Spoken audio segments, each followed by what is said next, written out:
लिखाया जाए, यहाँ लिखाया होगा, लिखाया जाए तो ये भी गलत होगा दोस्तों। चलिए 16 नंबर में देखिए, 15 का बी होगा, ठीक है, बता दिए। मंदरजा झेल में से मुज़बानी पेशकश में से कौन सा तरीका मुफीद है?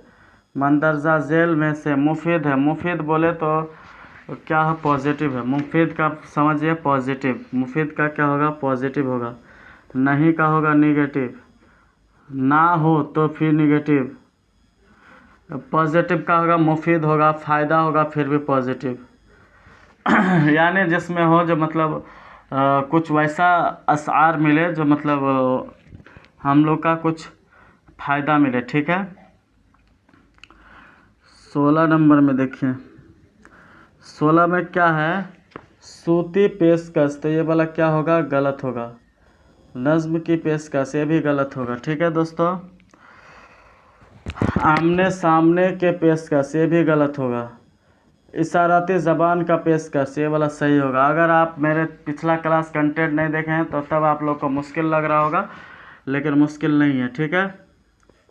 17 नंबर आप लोग बना के लाइएगा, 17, 18, 19, 20 तीनों बनाइएगा। हम 21 बता रहे हैं, मतलब तीनों आप लोग बनाइएगा और उसमें हमको कमेंट कीजिएगा, सर 17 का ये हुआ, सेट बताइएगा, सेट 17 का इतना हुआ, 17, 18 का 17, 18, 19, 20 तीन आप लोग को दिया और उधर एक दिए, 4 दिए।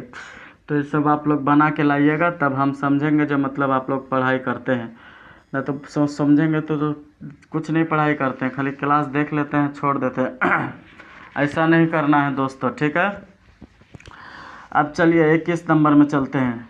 21 का क्या है, ज़बान की तदरीस किताब में सबसे ज़्यादा तवज्जो मरकूज़ रखनी चाहिए। तवज्जो क्या रखनी चाहिए, मरकूज़ रखनी चाहिए। ज़बान की तदरीस किताब में सबसे ज़्यादा तवज्जो मरकूज़ रखनी चाहिए। किस चीज़ का रखनी चाहिए वो आपको बताना है दोस्तों, ठीक है। यहाँ देखिए, अखलाकियत पर मबनी कहानियों पर, ये वाला गलत होगा। हुरूफ के फ़ॉन्ट साइज़ पर, ये वाला भी गलत होगा। उम्र के मुताबिक मुनासिब मवाद पर, यानी उम्र जैसा हो, जिस बच्चा का जिस तरह का उम्र हो उस हिसाब से उसका मुनासिब मवाद पर हो। मतनी मिसवाक के ज़्यादा मशकों पर, यह भी गलत होगा। क्या नंबर सही होगा, सी नंबर सही हो जाएगा। चलिए 22 नंबर में क्या है, 22 नंबर है, ज़बान सीखने का मकसद होता है। ज़बान सीखने का क्या मकसद होगा वो आपको बताना है, यानी ज़बान सीखने का मकसद होता है, ये बता रहा है क्या।